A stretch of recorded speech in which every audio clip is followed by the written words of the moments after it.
أعوذ بالله من الشيطان الرجيم. بسم الله الرحمن الرحيم.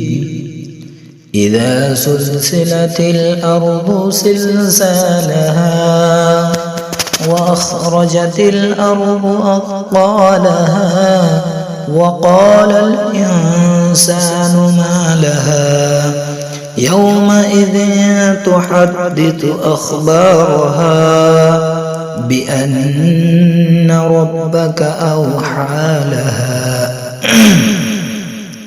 يومئذ يصدر الناس أشتاتا ليروا أعمالهم فمن يعمل مثقال ذرة خيرا يره ومن يعمل مثقال ذرة شرا يره.